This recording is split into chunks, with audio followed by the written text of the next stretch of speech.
بسم الله الرحمن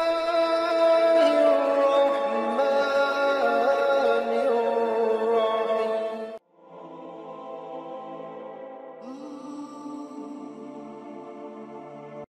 السلام علیکم ورحمۃ اللہ۔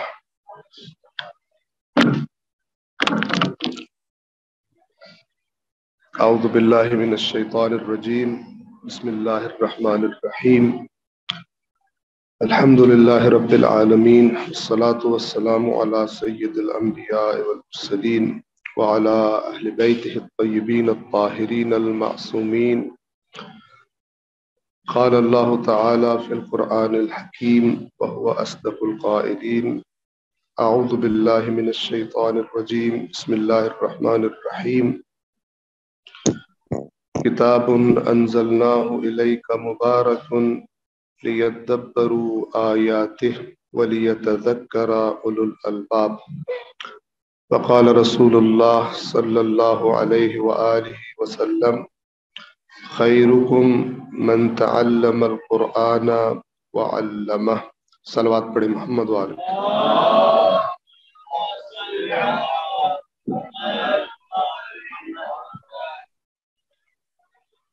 آپ کے سامنے قرآن کریم کی ایک آیت کریمہ اور اللہ کے نبی کا ایک فرمان تلاوت کیا ہے۔ سب سے پہلے تو شکر گزار ہوں ان دوستوں کا جنہوں نے یہ موقع فراہم کیا، آپ بہنوں اور بھائیوں اور بیٹوں اور بیٹیوں کی خدمت میں حاضر ہونے کا۔ سب سے پہلی بات جو میں آپ کی خدمت میں عرض کرنا چاہوں گا وہ یہ ہے کہ جو کچھ مجھے پہلے بتایا گیا اور جو کچھ یہاں سٹیج پر آنے والے افراد اور بچوں نے جو کچھ پیش کیا، اس سب کی روشنی میں آپ کی خدمت میں یہ عرض کروں کہ قرآن کریم کے حوالے سے آپ لوگ وہ کام کر رہے ہیں کہ جو آج کے اس زمانے میں اگر اسے قرآن کے حوالے سے جہاد کہا جائے اور ایک بہت ہی عظیم کوشش کہا جائے تو بالکل بھی بے جا نہیں ہے بلکہ بجا ہے۔ قرآن کریم انشاءاللہ سب توجہ فرمائیں گے اور جو بات میں کہنا چاہتا ہوں اس کو سمجھنے کی کوشش کریں گے۔ آپ سب کو، ہم سب کو معلوم ہے قرآن کریم دین اسلام کا بنیادی متن ہے، ٹیکسٹ ہے، کتاب ہے۔ لیکن بعض اوقات جب کسی کو کسی اہم چیز سے دور کرنا ہو تو ایک طریقہ تو یہ ہوتا ہے کہ وہ چیز اس کی نظروں کے سامنے سے ہٹا دی جائے، بازار سے ختم کر دی جائے، کوئی ڈھونڈنا چاہے تو اس کو ملے ہی نہیں۔ جب ایسا ہوتا ہے تو لوگ پریشان ہو جاتے ہیں، تلاش میں نکل پڑتے ہیں، کوششیں کرتے ہیں کہ ہم سے یہ اتنی امپورٹنٹ چیز کیسے ہماری دسترس سے نکل گئی۔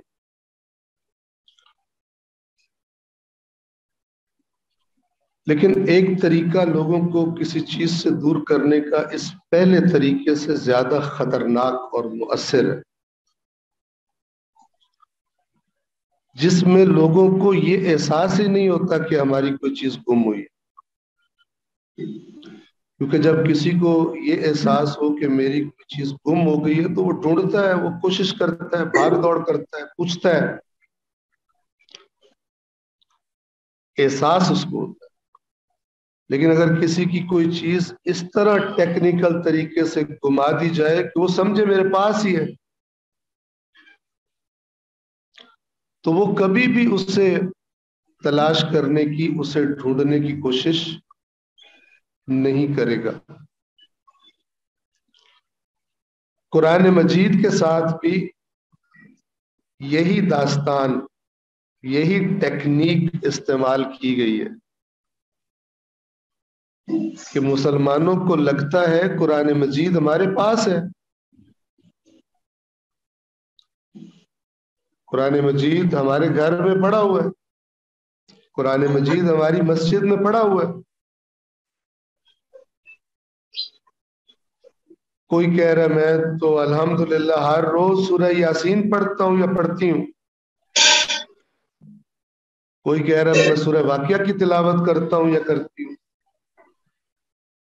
کوئی کہہ رہا ماشاءاللہ میں نے تو پورا تعویذ بنا کے گلے میں ڈالا ہوا ہے، کوئی کہہ رہا میں نے اپنی گاڑی میں رکھا ہوا ہے ڈیش بورڈ میں قرآن مجید، کوئی کہہ رہا میں تو ہر روز ماشاءاللہ جب میں کام پہ جانے لگتا ہوں بیگم قرآن لے کے کھڑی ہوتی ہے، میں نیچے سے گزر جاتا ہوں۔ ہے قرآن ہمارے پاس، تو جب یہ احساس ہو جائے کہ چیز میرے پاس ہی ہے جبکہ وہ ہو نہیں، تو یہ سب سے خطرناک دھوکہ دینے کا طریقہ ہے۔ اور قرآن کریم کے بارے میں مسلمانوں کو یہ دھوکہ دیا گیا، اور اس دھوکے میں ڈالنے کے لیے بعض اللہ کے رسول اور اہل بیت اطہار کے فرامین کو غلط معنی میں بتایا گیا لوگوں کو کہ اگر کوئی ادنا فکر کرنے پر آ جائے تو وہ کہے گا یہ فرامین ہم سے کیا کہنا چاہتے۔ آپ کو مثال کے طور پہ عرض کرتا ہوں، ایک صلوات پڑھے محمد والے۔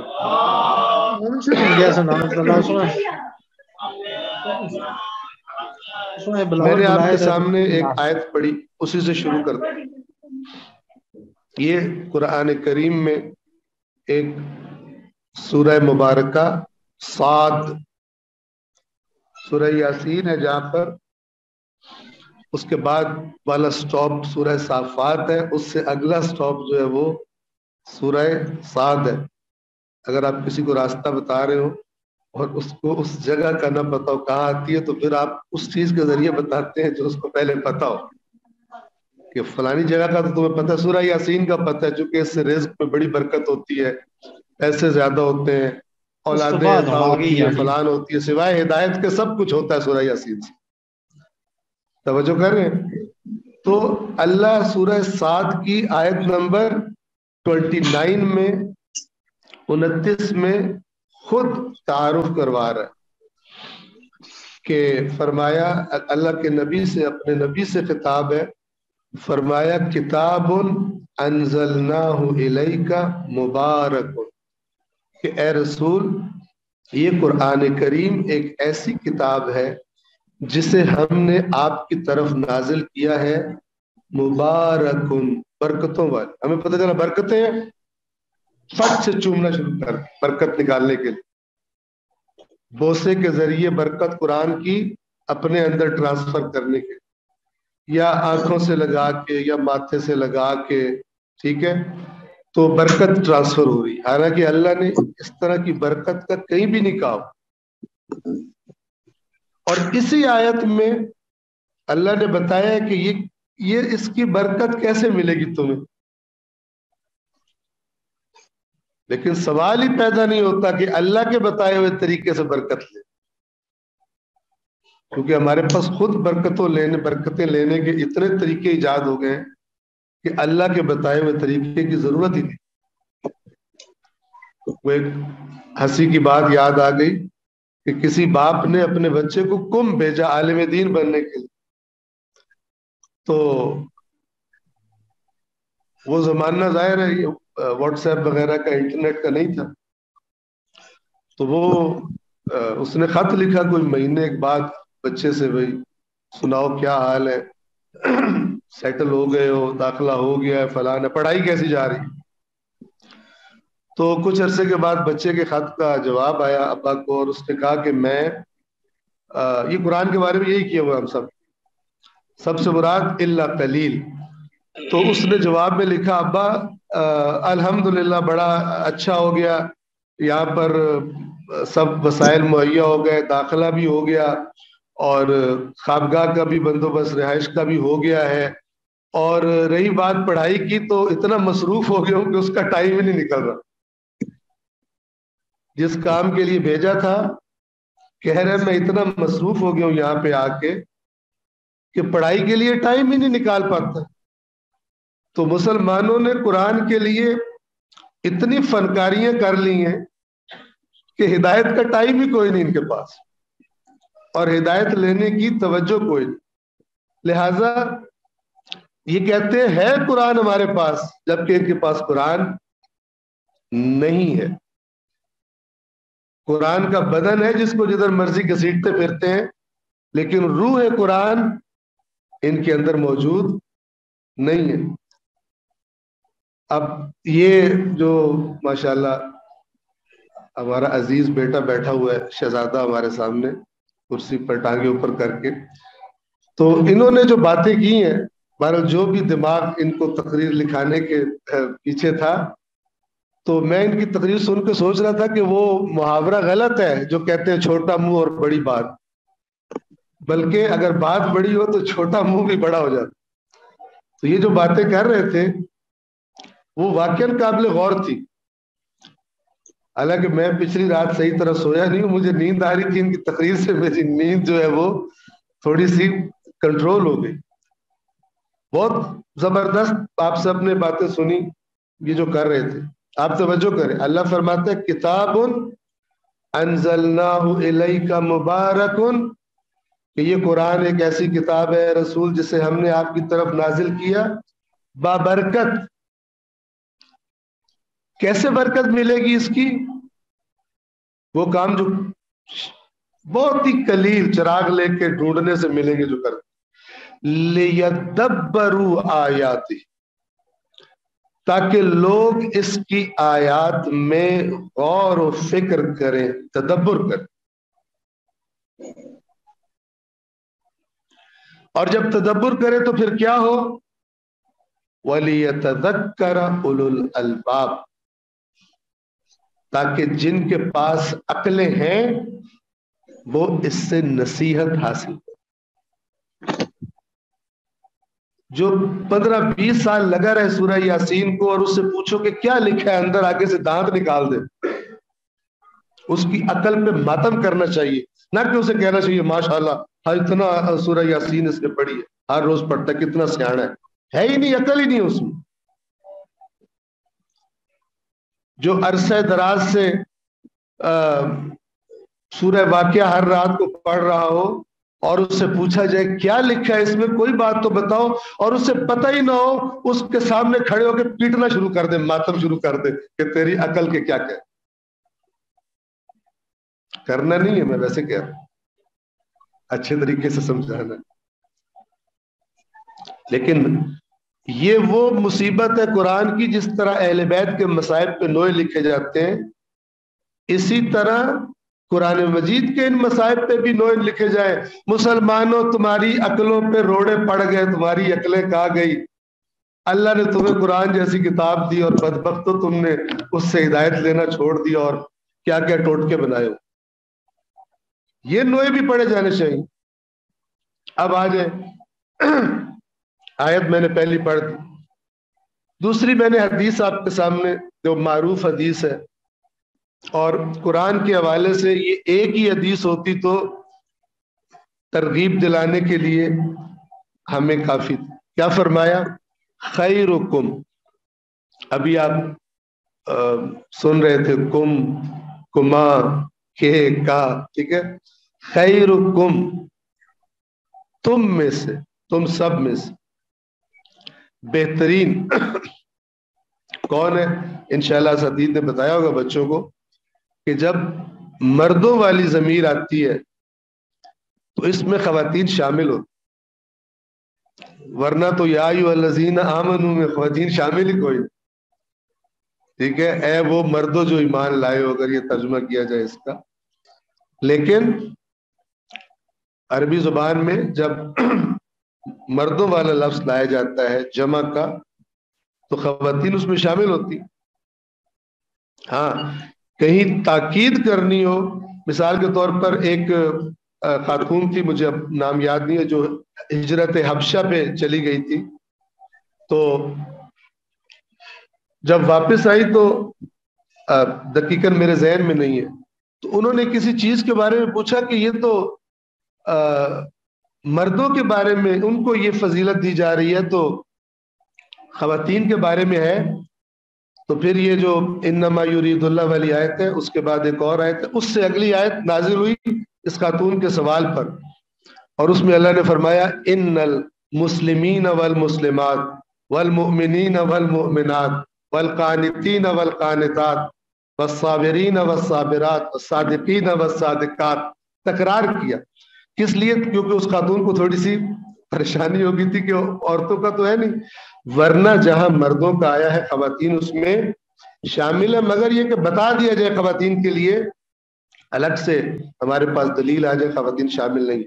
خیرکم، یہ اس لیے کہ جنہوں نے اگر کم کا مطلب کہو مردوں کی ہے تو وہ سمجھے کہ پھر ہم ایسی محنت کر رہی ہیں. خیرکم بھی ہے، خیرکن بھی ہے، کہ تم میں سے سب سے زیادہ بہتر. میں نے کہا یہ ایک ہی حدیث کافی ہے ترغیب کے لیے اور شوق کے لیے. کون ہے تم میں سے؟ اللہ کے نبی اپنی امت سے فرما رہے ہیں کہ تم میں سے بہترین وہ ہے من تعلم القرآن وعلمہ، کہ جو قرآن کا علم حاصل کرے، جو قرآن مجید سیکھے، وعلمہ اور پھر سکھائے. یہ بندہ بہترین ہے. اب یہ تو بڑی اچھی بات ہو گئی. جہاں پر ہم نے خرابی کی ہوئی ہے کہ اس کا معنی کیا لیتے، اور وہی پھر نتیجے میں وہی چیزیں ہمارے یہاں پر رائج ہو گئی جو ہم نے ان احادیث کا معنی اپنے ذہنوں میں بٹھایا، بٹھانے والوں نے بٹھایا کہ جو اللہ کے نبی کی فرامین، اہل بیت اطہار کے فرامین، آیات قرآن بہت ساری اس معنی کی تائید ہی نہیں کرتی بلکہ الٹ ہے.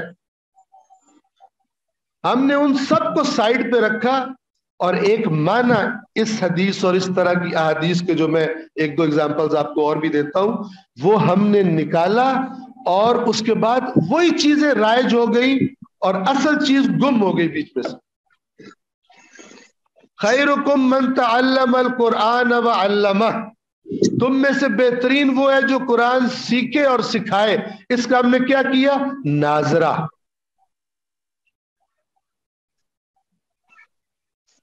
ناظرہ، تجوید، صوت و لحن. بیچ میں کہیں ہدایت کا معنی ذہن میں اگر ہوتا تو اس کا بھی رواج ہوتا. اس لیے میں نے کہا کہ آپ لوگ جہاد کر رہے ہو، ٹھیک ہے نا؟ آپ لوگ جو جس طرف دریا بہہ رہا ہے اس کے فلو کے ساتھ نہیں بہہ رہے ہو. کچھ لوگ ہوتے ہیں دریا میں بہہ رہے ہوتے ہیں چاہے بعد میں کھائی میں گر رہا ہو، ٹھیک ہے، سمجھتے ہیں ہم منزل کی طرف حرکت کر رہے ہیں. لیکن سمجھدار لوگ وہ ہوتے ہیں جو چیک کریں کہ کدھر جا رہا ہے یہ، اور ان کو اپنی منزل کا پتہ. پھر دیکھیں اگر فلو مجھے ہیلپ کر رہا ہے تو میں اس کے ساتھ چلوں، لیکن اگر ہیلپ نہیں کر رہا تو پھر میں خود محنت کروں اور پھر زیادہ محنت کرنی پڑتی. کیونکہ آپ کو ایسے ایسے عجیب و غریب فلسفی ملیں گے بعض متدین افراد کے روپ میں. اب تم چلے ہو قرآن مجید کا ترجمہ سیکھنے، اس کے لیے تو پتہ نہیں 20 سال پتہ نہیں کیا چلا کاٹنا پڑتا ہے. احمق، اسٹوپڈ، لوگوں کو قرآن مجید سے دور کرنے والے، جاہل. یہ میں سب بڑی ذمہ داری سے کہہ رہا ہوں. انہوں نے ایسی باتیں کر کر کے اللہ کے نبی اور اہل بیت کے فرامین کو غلط سمجھ کر اپنی کج فہمی کی وجہ سے قرآن مجید کو محجور کرنے میں اپنا رول پلے کیا. اس ہدایت میں برکت کا نام لیتا، برکت سے پھر چومنا ذہن میں آتا. اس ہدایت سے اور رہنمائی سے پر کتاب سے دور کر دیا لوگوں کو. اور میں اس کی مثال یوں دیا کرتا ہوں, ایک ہوتی ہے چوسنی اور ایک ہوتا ہے فیڈر. پتہ نا آپ کو, فیڈر کے پیچھے تو وہ بوٹل ہوتی ہے, اس چوسنی کے پیچھے ہوتی چوسنی, اس کے پیچھے بوٹل لگی ہوتی ہے اور بوٹل میں دودھ ہوتا ہے. اب جب بچے کو فیڈر منہ میں دیا جائے, جب وہ محنت کرتا ہے تو دودھ آتا ہے منہ میں, لیکن جب اس کے منہ میں جناب چوسنی دی جائے تو جتنا مرضی محنت کرتا رہے اس کو لگتا ہے آ رہا ہے, قیامت تک نہیں آنا. قرآن مجید کا فیڈر منہ سے نکال کے چوسنی منہ میں دے دیے, لگے ہوئے پڑھ رہے ہیں, رٹ رہے ہیں, مردوں پہ پڑھ رہے ہیں, ختم قرآن ہو رہا ہے, ایک ٹکا ہدایت کا نہیں لے رہے. اس سے بڑی جہالت کوئی ہوگی؟ اس سے زیادہ احمقانہ رویہ کسی اور کتاب کے بارے میں آپ کو ملے گا اس دنیا میں؟ یہ احمقانہ رویہ ہمیں نصیب ہوا ہے جو اپنے آپ کو بڑے عقل مند اور خیر امت سمجھتے ہیں. اب ذرا دیکھیں, یہ جو فرمایا خیرکم من تعلم القرآن, اس سے مراد فقط تجوید, ناظرہ اور یہ نہیں ہے, بلکہ سب سے پہلے اس کا معنی کیا آنا چاہیے کہ اگر کوئی آپ سے پوچھے, مجھ سے پوچھے کہ یہ بتاؤ قرآن مجید اصل میں کس لیے نازل ہوا ہے, تو ہر کوئی کہے گا ہدایت کے لیے. تو پھر یہ خیرکم من تعلم القرآن, اصل مراد اس کی ہدایت سیکھے, اس کا معنی سیکھے, ٹھیک ہے, اور پھر دوسروں کو سکھائے. وہ جو باقی چیزیں ہیں وہ دوسرے, تیسرے, چوتھے, پانچویں درجے پر نیچے آتی ہیں اور ان کا کوئی مقابلہ ہی نہیں ہے قرآن مجید کی ہدایت سیکھنے اور سکھانے سے, کوئی کمپیرزن ہی نہیں ہے. کیونکہ اللہ کے نبی نے اس لیے تھوڑی حدیث بولی تھی کہ طوطے پروڈیوس کریں. طوطے جو بول رہے ہوتے ہیں لیکن ان کو پتہ نہیں ہوتا کیا بول رہے, لیکن ماشاءاللہ ایسی طوطوں کی فیکٹری لگی ہے کہ طوطے ہی طوطے ہو گیا, لیکن سمجھ کچھ نہیں آتی. وہ ہمارے یہاں طوطوں کو سکھاتے ہیں میاں مٹھو چوری کھانی ہے, وہ بھی ریپیٹ کرتا ہے. ہمارا میاں مٹھو کیا کہتا ہے؟ میاں مٹھو جنت میں جانا ہے. میاں مٹھو سارے گناہ معاف ہو رہے ہیں, میاں مٹھو جنت میں جانا ہے. سینس ہی نہیں ہے میں کیا پڑھ رہا ہوں. یہ میں کہہ رہا ہوں کہ انتہائی احمقانہ رویہ اختیار کیا. حدیث مثلا جس نے سورہ یاسین کی تلاوت کی, ایک صلوات پڑھی ہے محمد عالم,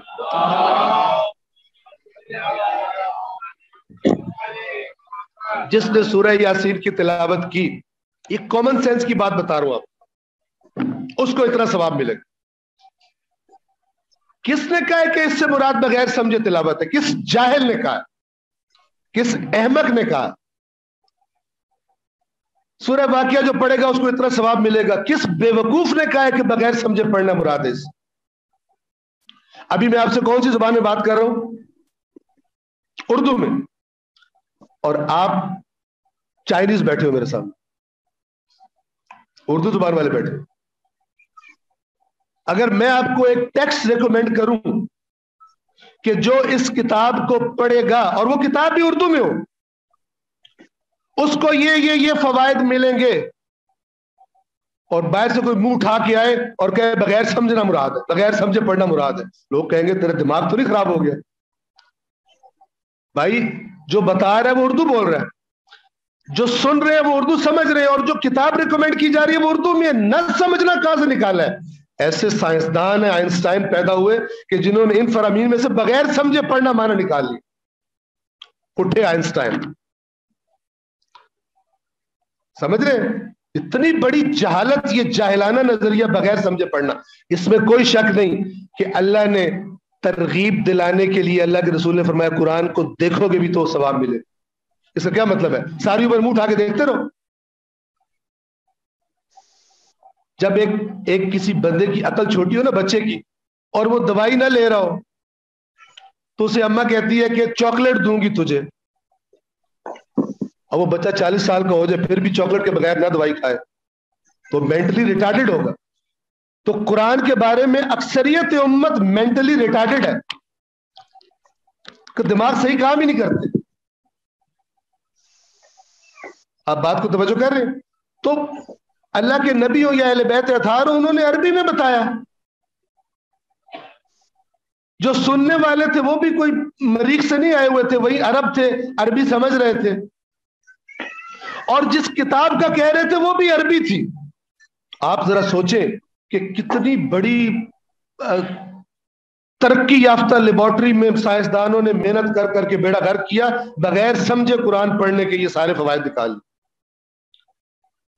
بہت بڑا سائنٹسٹ اس کو بلا کے نوبل پرائز دے، جوتے مارے اس کو، جس نے پہلی دفعہ یہ کام کیا، اور اس قرآن کی کے نور سے، اس کی ہدایت سے دور کرنے میں بنیادی شیطنت والا کردار ادا کیا۔ یہ حدیثیں بہت پڑھیں گے، یہ حدیث نہیں پڑھیں گے۔ مثلا مولا کائنات کا فرمان ہے، لا خیر فی قراءۃ لیس فیہا تدبر، جس قرآن پڑھنے میں غور و فکر نہیں ہے اس میں کوئی خیر نہیں۔ یہ نہیں بتائیں گے چونکہ خود بھی فارغ ہے، خود بھی فارغ ہے تو یہ والی حدیث پڑھیں گے۔ اللہ کیا فرما رہا ہے، افلا یتدبرون القرآن، کیا یہ قرآن میں تدبر نہیں کرتے، ام علی قلوب اقفالها، یا ان کے دلوں پہ تالے پڑے ہوئے۔ ہم نے بہترین چائنا لاک لگوائے ہوئے اپنے دلوں پر اور خوش ہیں، غور و فکر نہیں کرتے۔ اللہ کہہ رہے تالے لگے ہوئے، ثواب لیے جا رہے ہیں تالے لگوا کر۔ تالے کا مطلب ہوتا ہے اندر کوئی چیز جائے گی ہی نہیں، جس کا نام ہدایت ہے۔ یہ آپ کے سامنے دیکھیں، یہ مولا کا خطبہ ہے نہج البلاغہ میں، جس میں سے یہ اقتباس کیا گیا۔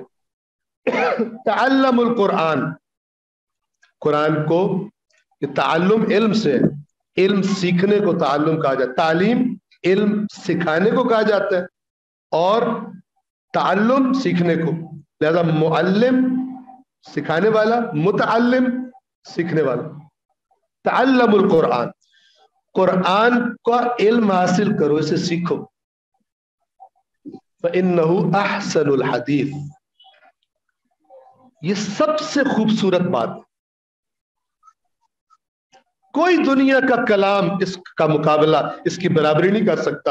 ائمہ نے فرمایا اللہ کے کلام کو وہ برتری حاصل ہے باقی تمام کلام پر، جیسے اللہ کو اپنی تمام مخلوق پر برتری حاصل ہے۔ کتنا بلند ہے اللہ اپنی مخلوق سے، فرمایا اسی طرح اس کا کلام بلند ہے ہر چیز۔ اب آگے دیکھیں اگلا جملہ اصل میں وَتَفَقَّهُ فِيهِ، مولا کو خطرہ ہوا چومنا نہ شروع کر دیں، تو فرمایا کیا، تَفَقَّهُ فِيهِ، اچھی طرح سمجھو اس کو۔ فَإِنَّهُ رَبِيعُ الْقُلُوبِ، اس لیے کہ یہ دلوں کی بہار، دلوں میں پھول کھل جاتے، دلوں میں بہار آ جاتی، لیکن کس طرح، تفقہ سے۔ اب ایک بندہ قرآن پڑھ رہا ہو، تفقہ کے نزدیک بھی نہ جاتا ہو کہ میرے دل میں بہار آئی ہوئی ہے، تو دل پہ تالا لگا ہوا ہے، بہار نہیں آئی ہوئی۔ تجھے گدھا دکھایا گیا اور تجھے بتایا گیا یہ گھوڑا ہے، تو تو اسی کو گھوڑا سمجھ رہا ہے۔ تو نے تھوڑی سی کوشش نہیں کی کہ میں چیک کروں کہ مارکیٹ میں اس طرح کی کوئی اور چیز بھی ہے کہ مجھے دھوکہ نہ ہو گیا ہو۔ ساری عمر گدھے کو گھوڑا سمجھتا ہے، ساری عمر سمجھتا ہے چوسری میں سے دودھ نکلے گا، لگا ہوا محنت کر رہا ہے، سر میں درد بھی ہو جائے گی، نہیں نکل رہا۔ اسی طرح قرآن مجید کو ہم سے چھینا گیا بڑی ٹیکنیک سے، رکھو پاس، اس کو چومو، تعویذ بناؤ، اس کی ایک لفظ پہ 10 نیکیاں ملتی ہیں۔ بندوں کی عقلیں دیکھیں، اللہ اپنے نبی کو فرما رہا ہے وَرَتِّلِ الْقُرْآنَ تَرْتِيلًا، آرام آرام سے اسے پڑھے۔ امام جعفر صادق علیہ السلام کا فرمان ہے کہ یہ قرآن مجید کو پڑھنے کا طریقہ امام نے بتایا، لمبی حدیث ابھی یہاں پر عرض نہیں کر پاؤں گا۔ امام فرماتے ہیں کہ کیسے قرآن پڑھنا چاہیے، یرتلون آیاتہ، اس کی آیات کو آرام آرام سے پڑھتے ہیں، ویتفقہون بہ، اور اچھی سمجھ پیدا کرتے ہیں۔ یہ امام تلاوت کا حق بیان کرتے کرتے ایک صلوات پڑھیے محمد والے۔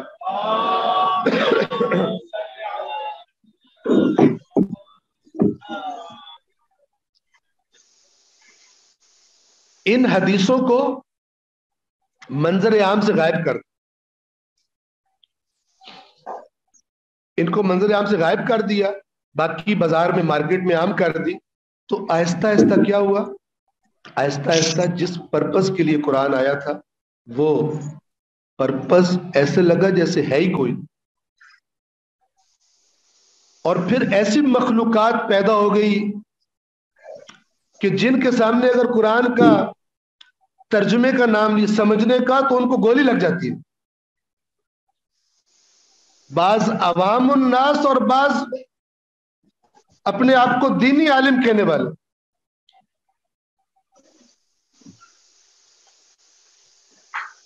اور کئیوں کو اس سے گولی لگتی ہے کیونکہ خود بھی نہیں پڑھا ہوتا. ان کو پتا ہوتا ہے اگر پڑھائیں گے تو کام خراب ہو جائے. میں بعض اوقات عوام الناس میں اسے کہتا ہوں کہ آپ لوگ استخاروں کے بہت شوقین ہیں قرآن سے، تو ایک استخارہ میں سجیسٹ کرتا ہوں وہ کر لیں. جب آپ کسی کو بلائیں علم دین اس سے سیکھنے کے لیے، مجلس پڑھوانے کے لیے، لیکچر سننے کے لیے، دینی لیکچر، تو جب آپ اس کو انوائٹ کریں اور وہ کہے ٹھیک ہے میں آ جاؤں گا، تو آپ کہیں کہ آغا صاحب ایک استخارہ تو کر دیں. وہ قرآن سے کر دیں. قرآن کھولے، آپ کہیں کہ کھولنا آپ نے لیکن استخارہ دیکھوں گا میں. تو آپ لے لیں قرآن، آپ دیکھیں کون سا صفحہ ہے، تو آپ اسی سے کہیں کہ اب آپ ایسا کریں کہ یہ جو صفحہ کھولا ہے نا اس کی پہلے تلاوت کر کے دیں اور اس کے بعد ہمیں بتائیں کہ اللہ نے کیا فرمایا ہے. اگر وہ تلاوت کر دے اچھے سے، نارملی پڑھ دے، اڑے نہ پرانے موٹر سائیکل کی طرح مسنگ نہ کرے، اور پڑھ دے اور اس کے بعد اس کا ٹرانسلیشن یعنی بتا دے آپ کو کہ اللہ نے کیا فرمایا ہے، آپ کا استخارہ اچھا ہے، ہم آپ سے دین سیکھیں گے. اور اگر نہ بتا سکے، آپ کہ تجھے قرآن اسلام کی پہلی کتاب نہیں ہے تو تجھے عالم کون کہتا ہے؟ کون سی فنکاری سیکھ کے تو ہمیں علم بتانے آئے؟ تو جب یہ استخارہ شروع کرے گی قوم، البتہ اس استخارے کے لیے خود بھی قرآن کا پتہ ہونا چاہیے، ورنہ اگلا آپ کو ایسے گھمائے گا، وہ آپ سے بہت تیز ہے، ایسے گھمائے گا، کہے گا اس کا یہ مطلب بھی ہوتا ہے، یہ اس کے 50 مطلب ہوتے ہیں، تمہیں کیا پتا؟ ساری قوم کو ادھر لگایا ہوگا، 50 مطلب ہوتے ہیں، 70 مطلب ہوتے ہیں، 18 مطلب ہوتے ہیں. بیچاروں کا ٹرسٹ ہی ختم ہو گیا قرآن کے ٹیکسٹ سے. وہ کون سی ایسی کتاب ہے جس کو میں پڑھوں میں کہوں یہ مانا ہے، اگلا بندہ کہ اس کے 50 اور ہے؟ کس کا اعتماد رہے گا اس میں؟ ایک قرآن کی مہجوریت کا ایک فیکٹر یہ ہے، اور اسی طرح کے بہت سارے. میں تمام کرتا ہوں، میں آپ کی خدمت میں عرض کروں کہ ائمہ کے بہت سارے فرامین، اللہ کے نبی کے بہت سارے فرامین جن کے دوسری طرح معنی کیے جا سکتے ہیں، وہ مارکیٹ میں آ گئے اور ان کی آڑ میں ہدایت غائب کر دی گئی. اور وہ جو کہتے ہیں کہ تدبر کے بغیر ہے ہی کچھ نہیں، ان کو مارکیٹ سے بازار سے غائب ہی کر دو، تاکہ ان لوگوں کو نہ انہوں نے کبھی وہ چیز دیکھی ہوگی، ان کو پتہ ہی نہیں ہوگا جس طرف گاڑی جا رہی ہے.